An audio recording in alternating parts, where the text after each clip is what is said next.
Hola queridos oyentes, esto es Iter Criminis y yo soy Ignacio Puig Carles.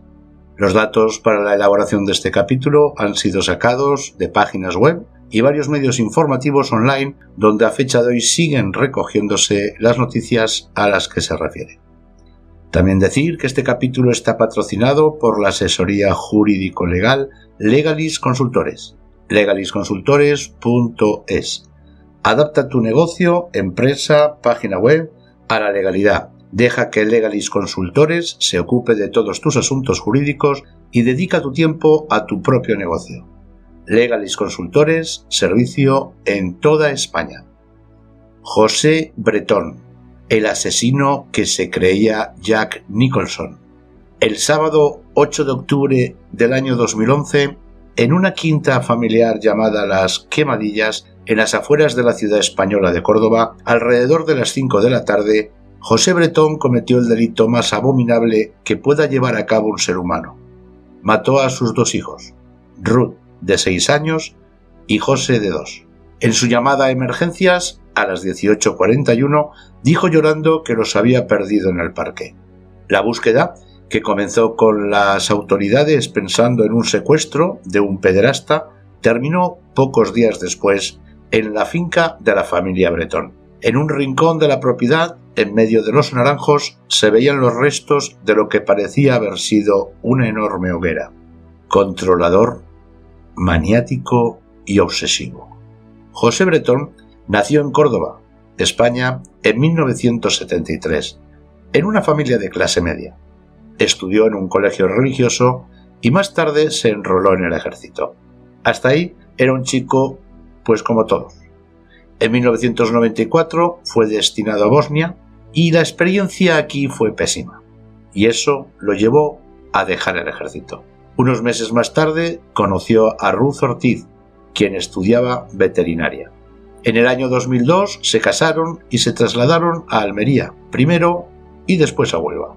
En ese lapso de sus vidas nacieron sus dos hijos, a los que les pusieron sus mismos nombres, Ruth y José. La primera llegó al mundo el 2 de octubre del año 2005 y el segundo el 10 de septiembre del 2009, una familia tipo, de vida acomodada. Si bien José tenía un coeficiente intelectual privilegiado, lo cierto es que su psiquis hacía agua por los 4 costados. Estaba obsesionado con el personaje de Jack Nicholson en la película de terror El Resplandor. Sus manías y sus ideas fijas terminaron agotando a su mujer. Ruth era infeliz. Comenzó terapia y eso la ayudó a pensar que debía divorciarse. La mente de su marido parecía estar enferma. En su diario personal, José escribió: «Tengo muchas manías. Soy escrupuloso. Me molesta todo. Que se sorban los mocos. Escuchar comer». También plasmó en esas páginas sus celos. Estaba convencido de que su mujer lo engañaba. Al mismo tiempo, calculaba el costo económico de declarar una guerra matrimonial. Custodia total a la madre, fines de semana alternos, ortodoncia, gafas, clases de apoyo, coche mío, ajuar, gastos, inventario, bloquear cuentas, Ruth no existe. La locura puede escribirse. La pareja venía trastabillando. El 15 de septiembre de 2011, Ruth se decidió. Le pidió el divorcio. No fue capaz de intuir el infierno que esto desencadenaría. José Bretón terminó con ayuda psiquiátrica. Intentaron seguir con la pareja un poco más, pero la situación se tornó imposible. Desesperado ante el inminente abandono, José probó acercarse a su mujer por última vez. «Los niños y tú sois mi familia y no quiero renunciar a vosotros. Démosles una vida ideal, poder pasear, llevarlos al colegio, viajar, llevarlos al médico. ¿Tanta repelencia te produzco?»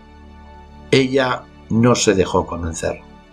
Planear la peor venganza. Ruth le dijo al psicólogo Francisco Márquez Pérez que sentía que había estado viviendo con un lobo con piel de cordero. Le reconoció al profesional que sufría continuo maltrato psíquico y describió a José como un machista, controlador, celoso y obsesivo. Ruth había perdido la autoestima, tenía trastornos de la alimentación y del sueño y fue diagnosticada con depresión. José, por su parte, no podía tolerar que Ruth deseara una vida lejos de él. Matarla no era para él castigo suficiente. Por eso ideó el peor de los flagelos. Ruth se arrepentiría para siempre y con toda su alma haberlo dejado. Como exmilitar, José se consideraba experto en estrategias. Su plan era asesinar a sus 2 hijos y que sus cuerpos no aparecieran jamás. Eso sería lo que más haría sufrir a Ruth. La pena y la angustia se prolongarían en el tiempo. Lo calculó todo con precisión. ¿Cómo y dónde? Fue metódico. «Me ha tocado perder a los niños. ¿Qué se le va a hacer?», le dijo su exmarido a Ruth Ortiz cuando, aproximadamente sobre las 5 de la mañana del domingo 9 de octubre, el día después de los asesinatos, pudieron hablar. Le pidió un turno a su psiquiatra, quien lo había tratado años atrás. Fue a la consulta y consiguió que le recetara ansiolíticos y antidepresivos, Orfidal y Montivan. El 29 de septiembre compró los medicamentos. El 5 de octubre acopió leña y la llevó a la quinta. Necesitaría mucha para la gran hoguera que tenía pensada. Entre el 5 y el 6 del mismo mes de octubre, compró una gran cantidad de combustible en la ciudad de Huelva y lo guardó en el baúl de su auto. El 6 de octubre por la mañana ensayó con sus sobrinos, los hijos de Catalina Bretón y José Ortega, mientras los llevaba al colegio. Los dejó un rato en la plaza. Quería pensar cómo podría ser creíble una desaparición de menores y cómo podían reaccionar ellos al verse solos. El 7 de octubre fue a buscar a sus hijos a Huelva y, aprovechando que tenía permiso para tenerlos todo el fin de semana, fueron a la ciudad de Córdoba. Primero visitaron a los abuelos paternos. Un poco después los llevó a la casa de su hermana Catalina. Los dejó jugando con sus primos. Los chicos estaban muy felices, mientras él aprovechó y condujo hasta la quinta familiar. Tenía que preparar el escenario y la pira funeraria. Descargó, escondido, el combustible y organizó la leña en el lugar escogido. Luego regresó a la ciudad y le propuso a sus 2 hermanos, Catalina y Rafael Bretón, ir al día siguiente con sus respectivos hijos a un parque infantil llamado La Ciudad de los Niños. Dejó la divertida idea en el aire, sin concretar. Era solo una coartada para distraer. Ejecutar el horror. La mañana del sábado 8 de octubre, José y sus hijos estuvieron con los de Catalina hasta la 1:30. José había quedado a cargo de sus sobrinos, mientras Catalina y su marido hacían las compras en un hipermercado. Al volver, José Ortega llevó a José Bretón y a sus hijos a la casa de sus suegros. Ahí tenían el auto, un Opel Zafira. José Bretón les dijo a sus padres que tenía que almorzar con unos amigos. Era mentira. Subió con sus hijos al coche y se dirigió hacia la quinta, Las Quemadillas. En el trayecto en el auto habría empezado a suministrarles a los pequeños los medicamentos mezclados con bebidas. Llegaron cerca de las 13:48, los chicos ya estaban adormecidos. Llamó a su mujer Ruth, pero no la encontró. ¿Qué querría decirle? Prosiguió con su plan. Durante el almuerzo, los niños habrían sido fuertemente sedados. En un lugar que no se veía desde el exterior de la quinta, José terminó de preparar la gigante montaña de leña entre unos árboles frutales. Colocó allí los cuerpos dormidos de sus hijos, los cubrió con una mesa metálica y, sin dudarlo, roció el escenario y a los pequeños, que aún respiraban, con combustible. Encendió el fuego. Usó un total de 250 kilos de leña y 80 litros de gasoil. Los 1200 grados de temperatura lo consumieron todo. Las Quemadillas, vaya nombre significativo, se había convertido en un horno crematorio. Se quedó ahí como de guardia, vigilando esa hoguera humana hasta las 17:30. Acto seguido, se subió a su Opel y manejó hasta el Parque Cruz Conde, donde estacionó a las 18:01. Tomó el móvil y le mandó mensajes a su hermano Rafael. Le hizo creer que estaba con sus hijos. También llamó a su madre. Durante el juicio, José Bretón negó haber matado a sus hijos y aseguró que ellos eran su mayor alegría en la vida y que mis hijos no me temen, me adoran y yo les quiero a ellos con locura. A las 18:18 llamó de nuevo a Rafael y le dijo nervioso que había perdido a los chicos. Su hermano y su cuñado fueron inmediatamente hasta el lugar para ayudarlo a buscar a los menores. A las 18:41, José llamó al 112 para denunciar oficialmente la desaparición de los pequeños Ruth y José. Contó que estaban en el parque, que él se distrajo por unos momentos y que cuando levantó la vista, ellos ya no estaban en las hamacas. Su voz sonaba quebrada, pero no transmitía emociones, y la desesperación de ese padre parecía fingida. Precisamente eso es lo que recordarían durante el juicio los que recibieron la llamada. A las 20:43, José fue con sus familiares a la comisaría de la Policía Nacional de Córdoba. No pasó demasiado tiempo hasta que las autoridades dieron con las cámaras de seguridad de las rutas que había tomado José Bretón el sábado 8. En las imágenes se veía perfectamente que sus hijos no estaban en el auto mientras él conducía hacia los jardines de Cruz Conde. En otros registros fílmicos se lo veía traspasando la reja del parque, pero solo. Había mentido. Ruth Ortiz se enteró de lo ocurrido por su hermano. Su abogada le aconsejó que denunciara esa misma noche las vejaciones y presiones que venía padeciendo durante el proceso de divorcio.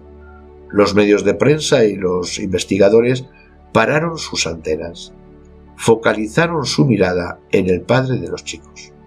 Cerca de las 5 de la mañana del domingo 9 de octubre, Ruth logró hablar con José Bretón, quien le dijo fríamente: «Me ha tocado perder a los niños. ¿Qué se les va a hacer?». Ella recordó enseguida aquella vez que lo había escuchado prometer que no se iría de este mundo sin matar a nadie. Se dio cuenta de que jamás volvería a ver a sus hijos. Había convivido con un psicópata. 11 peritos y un dictamen. En la primera requisa en la finca familiar, los peritos descubrieron los restos de una hoguera. Entre las cenizas ennegrecidas hallaron lo que parecía ser pequeños huesos. Los primeros análisis concluyeron que eran restos de animales, de roedores y de un perro. Una negligencia de la antropóloga forense de la Policía Científica Josefina Lamas. Mientras esto sucedía, las contradicciones de José Bretón, sumadas a las imágenes de las cámaras obtenidas, condujeron a su detención. Los primeros exámenes psicológicos no delataron problemas mentales en el detenido. Si hay algo difícil de medir, es la demencia de los inteligentes. 6 meses después de la desaparición de los chicos, los testimonios recabados desnudaron la verdad. José Bretón buscaba una cruel venganza por el divorcio propuesto por Ruth Ortiz.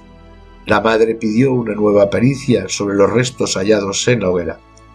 El antropólogo Francisco Echevarría examinó las muestras recolectadas y descubrió pequeñísimos fragmentos óseos humanos. Un tercer análisis del experto, José María Bermúdez de Castro, el día 27 de agosto del 2012, lo confirmó. 2 meses después, 11 antropólogos forenses de la Universidad Complutense de Madrid afirmaron que, aunque estaban muy deteriorados, los restos efectivamente eran humanos. Esas 2 pequeñas vidas habían sido consumidas por las llamas. A casi un año de los homicidios, el 5 de septiembre de 2012, José Bretón fue acusado de haber asesinado a sus hijos con premeditación y alevosía. El 17 de junio de 2013 arrancó el juicio ante un jurado popular compuesto por 7 hombres y 7 mujeres. El experto en psiquiatría forense, Miguel Gaona, declaró que Bretón no parecía tener ningún trastorno de la personalidad y que su perfil no coincidía con una persona maltratadora o machista. De hecho, era un obsesivo de las tareas hogareñas. Planchaba, cocinaba, llevaba a los chicos al colegio, al médico, como los mejores padres modernos. Sus amigos corroboraron este punto.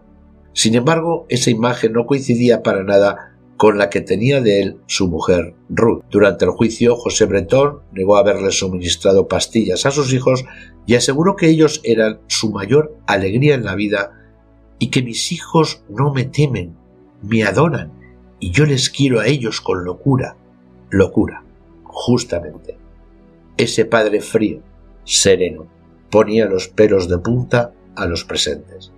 Jamás perdió la calma, ni siquiera cuando su ex le gritó en la cara: «monstruo asesino». Se comprobó durante el juicio que José había planeado el crimen para dar rienda suelta al rencor que experimentaba durante al menos 2 semanas. Declararon los trabajadores de la estación de servicio de Huelva, donde Bretón compró el combustible, también los vecinos de la quinta, que dijeron haber olido un desagradable aroma a quemado. Los familiares de José Bretón se negaron a testimoniar. El primo de Ruth, Juan David López, sostuvo en su declaración que en 3 oportunidades José le había dado a entender que había matado a los niños. También le había asegurado que jamás los encontrarían y le había reconocido que le hubiese gustado decir la verdad, pero que se había justificado alegando: «¿Cómo se lo cuento a mi padre?». José Bretón tomó la palabra en la última audiencia del juicio para declararse inocente de los hechos. La fiscal señaló que había demasiadas pruebas de que él había asesinado de la forma más cruel posible a los niños para luego deshacerse de sus cuerpos con el fuego. El 22 de julio de 2013 fue condenado por unanimidad a 40 años de cárcel. En marzo de 2015 rebajaron su condena a 25, y eso fue posible porque todavía no se había reformado el Código Penal que permitía la prisión permanente revisable.